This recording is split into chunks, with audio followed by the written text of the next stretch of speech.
I want to talk about Manchester United because most of the fans that I've spoken to so far, Rennie, most of them, even though mathematically it is still possible for United to end up in Champions League spot, but most of them just pretty much assume this season is done and dusted, really. They're already looking ahead to next season and who might just be the permanent manager. This week, we've seen a lot of developments over who that might just be, and it looks to be perhaps Erik ten Hag. There's no confirmation just yet, but I'm a little bit more curious about how all these talk about who might be the next manager, will that actually be a distraction to the players? Or do you think that actually is a motivation for them to put on their best performance, Rennie? I don't think, to be fairly honest, it will be too much of a distraction. I think players are like, listen, we are here to do a job as best as we can. I think the biggest thing that is the distraction is the fact that they haven't really lived up to the expectations in staying in other cup competitions and doing better in the league. So the only thing to fight for is that fourth place. And as long as that mathematical possible, they have to give everything. That's why it's such an important game for United now as well for this season. I think maybe in the back of the mind, they maybe think a little bit about next season, but I don't really think it's a distraction for them. No, you don't think so, Jermaine? I mean, having been in that dressing room, how much do you guys actually talk about it?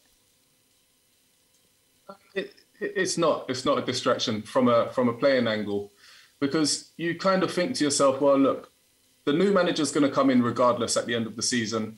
I need to be in the here and now. I need to be focused on what I'm doing. I need to make sure that everything that I do between now and the end of the season, whether that's 7, 8, 9, 10 games, I'm doing the absolute utmost to impress whoever it is that's coming in. And I need to make sure that every single game we're pushing and we're fighting for that fourth spot, because it's, look, Arsenal has stuttered recently. Their last game, I think they should have won the game, but they didn't.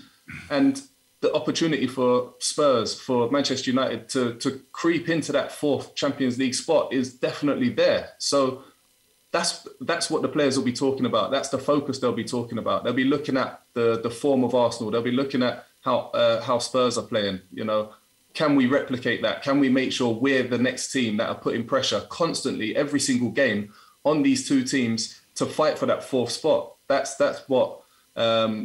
where I see it. That's how I would be. But going into tonight then, Rennie, what do you think the expectations are, and what do you think the expectation is for the season as well? A win. Nothing else than a win. They have to go out here tonight or this afternoon to come out positive, be on the front foot and play as best as they can. I think they have actually quite a strong lineup that can cause a lot of problems.